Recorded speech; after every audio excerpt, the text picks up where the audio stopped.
Hi friends, India binocular shop में आपका स्वागत है। आज सुपरनोवा सीरीज का 80 रिफ्रैक्टर टेलीस्कोप जो काफ़ी पोर्टेबल है। बहुत से लोग जो ट्रैवल करते हैं वो छोटी चीज़ें चाहते हैं कैरी करना, लेकिन उसमें अगर बैग हो और एक अच्छा ठीक ठाक ट्राइपॉड हो और अच्छी क्वालिटी केलर आई पीसेस हो जो कि रैमसन से बेटर होते हैं और बार्लो हो तो एक अच्छा सेटअप बन जाता है। तो अगर आपने स्टार्ट करना है, अगर आप इंटरमीडिएट लेवल में भी जाना चाहते हैं, आपके पास पहले 50 या 60 रिफ्रैक्टर है या इवन 70 है, तो अगर आप थोड़ा सा बड़ा टेलीस्कोप लेना चाहते हैं लेकिन बजट बहुत ज़्यादा नहीं रखते, तो 80 जो सुपरनोवा का है करीब 14,000 का है, जो आपके एस्ट्रोमास्टर 70 से कम प्राइस्ड है, उस पर आप एक नज़र डाल सकते हैं। तो इसकी अनबॉक्सिंग करते हैं।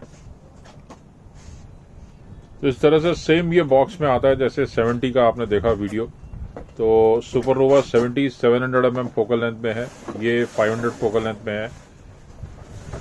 ये भी इस तरीके से बैग में आता है। तो बैग में कैरी करना बहुत आसान हो जाता है, चाहे आप इवन बाइक में हो या आप कार में ट्रेवल कर रहे हो।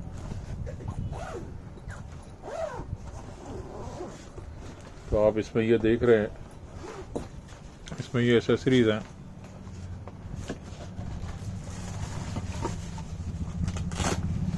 ये इसके वेलक्रोब्स हैं, इसी के अंदर ऑप्टिकल ट्यूब आपको सुपरनोवा की मिलेगी 80 आप देख रहे हैं, काफ़ी पोर्टेबल सेटअप है। तो बैग के बाद इसमें जो जो सामान है वो आपको बता देते हैं एक एक करके। दो आईपीस हैं केलर क्वालिटी 25 और 10, दोनों अच्छे यूजफुल आईपीस हैं। 3x बार्लो है, फाइंडर स्कोप है और उसकी ये ब्रैकेट है। डायगनल है 45 डिग्री का जो इरेक्ट इमेज देता है। ये एसेसरी ट्रे है। ऑप्टिकल ट्यूब है, कितनी बड़ी है एक बार इसको थोड़ा नाप लेते हैं। रफली 18 या 20 इंच के आसपास होनी चाहिए। तो ये रफली 20 इंच की है। तो 20 इंच की ऑप्टिकल ट्यूब है, जस्ट 20 इंच, 500 फोकल लेंथ है और ये इसका पाउच है और बैग है। तो अब इसकी इंस्टॉलेशन का देखते हैं। सबसे पहले आपने ट्राइपॉड की लेग्स एक्सटेंड करनी है जैसे नॉर्मली हम करते हैं।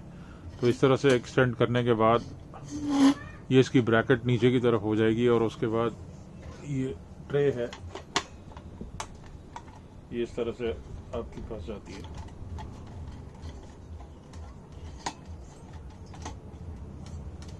इसके बाद ये स्क्रू खोल लीजिए ताकि इसमें ऑप्टिकल ट्यूब स्लाइड करके लग जाए।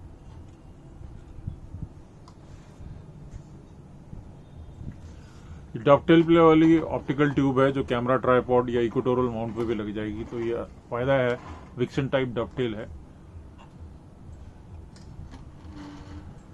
यहाँ पे ये साइड पे ये स्क्रू है, ये बिल्कुल होल्ड कर लेगा।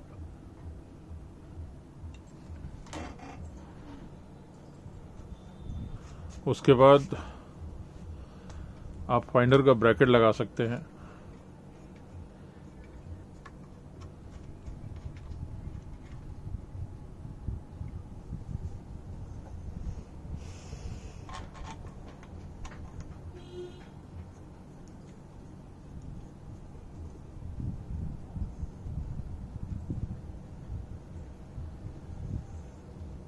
तो ये फाइंडर उसके अंदर स्लाइड हो जाएगा। 5x24 फाइंडर है।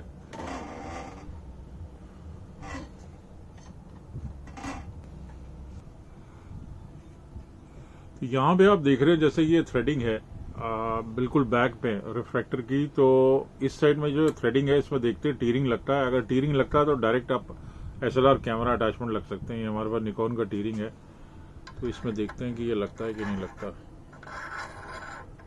तो ये बिल्कुल इसमें बिल्कुल फिक्स आ जाता है। तो अगर टेलीस्कोप आप इक्वेटोरियल माउंट पे लगाते हैं तो पीछे सीधा SLR कैमरा लग सकता है। तो ये जो दूसरी साइड है ये कैमरा की बॉडी में लग जाती है और ये फ्रंट साइड जो है टेलीस्कोप की बैक साइड पे लग गई। यहीं पे आपका डायगनल भी लगना है, तो अभी ये निकाल के हम डायगनल लगाते हैं। ये डायगनल है 45 डिग्री का इरेक्ट इमेज देता है आपको, बड़े आसानी से अंदर स्लाइड कर जाता है और ये स्क्रू दिए हुए हैं जिससे ये टाइट हो जाता है। यहाँ पे आपने सबसे पहले 25 आई पीस लगाना है। तो 25 mm आईपीस जो है, जिसका फील्ड ऑफ व्यू आप देख रहे हैं काफ़ी बड़ा है, तो ये आपने लगाना है यहाँ पे, आसानी से ये इंसर्ट हो जाता है और you are good to go. जैसे 70 mm में हमने आपको बताया था ये फोकसिंग नॉब है, तो आप फोकस कर सकते हैं। इसमें रीडिंग्स भी हैं यहाँ पे, तो कौन सा ऑब्जेक्ट आपने कितने रीडिंग में देखा है आप वो नोट कर सकते हैं। स्पेशली जब आप सामने का देख रहे हैं तो कितने पे फोकस हो रहा है। तो अगर आप किसी हिल स्टेशन पे हैं या कोई लैंडस्केप है आपके घर के पास या फार्म हाउस के पास, तो आप ये रीडिंग नोट कर सकते हैं कि कितनी रीडिंग पे आपने वो ऑब्जेक्ट ऑब्जर्व किया था, क्योंकि फोकस आपने ऑलरेडी किया है उस रीडिंग पे, तो आप ऑब्जर्व कर सकते हैं। तो अगर आपको टेलीस्कोप ऊपर नीचे करना है, वर्टिकल मूवमेंट करनी है, तो ये जो हैंडल है यहाँ से होगी। तो ये मैक्सिमम जो आता है आपका, ये रफली 70 डिग्री आप देख रहे हैं, 75 डिग्री आएगा पूरा, जो अलाउ कर रहा है यहाँ पे से। तो ये हैंडल जो है आप इसको टाइट कर लेंगे तो वो उसकी हाइट फिक्स हो जाएगी। और अगर आपको वर्टिकल मूवमेंट के बाद हॉरिजॉन्टल करनी है, दाएं बाएं करनी है, तो उसका ये वाली नॉब है, ये आपको लूज करनी पड़ेगी बेसिकली। तो यहां से ये ऐसे मूवमेंट होगी। तो ये सिंपल चीजें हैं। अब बारलो कैसे यूज होना है वो आपको बताते हैं, फिर बाद में इसकी फोटो खींचेंगे कि फोटो कैसी दिखाई देती है। हालांकि इसमें कैमरा अडेप्टर साथ में नहीं आता, आपको अलग से लेना पड़ेगा। ये 3x बारलो है। 3x बारलो सबसे पहले आप 25 mm आईपीस पे यूज कीजिए। तो यहाँ 3x बारलो आप इसमें ऐड कीजिए और उसके बाद आप 25 mm आईपीस लगाइए। तो 25 mm जो है 20x पावर देता है, 3x बारलो पे वो 60x पावर हो जाएगी। तो आपको दोबारा से फोकस एक बार एडजस्ट करना पड़ेगा, क्योंकि आपकी पावर बढ़ गई है। और इसी तरह से आप 10 mm आईपीस यूज करेंगे तो 150x पावर इसकी आएगी। तो अब फोटो कैसी दिखाई देती है एक बार वो नजर मार लेते हैं। आपको फोटोग्राफी करनी है तो एक आपको क्लैंप लेना पड़ेगा, मोबाइल क्लैंप। तो ये क्लैंप आपको मिल जाएगा। अच्छी बात ये है कि ये क्लैंप हर एक साइज में आईपीस में फिक्स होता है, 1 इंच टेलीस्कोप में भी और 1.25 इंच में भी।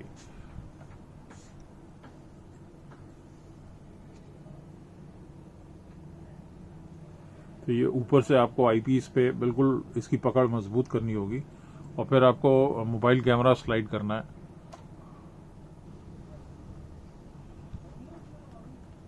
तो इस तरीके से ये आपका मोबाइल कैमरा जो है यहाँ पे आ जाएगा, स्लाइड करेगा जब तक बिल्कुल बीच में आ जाए।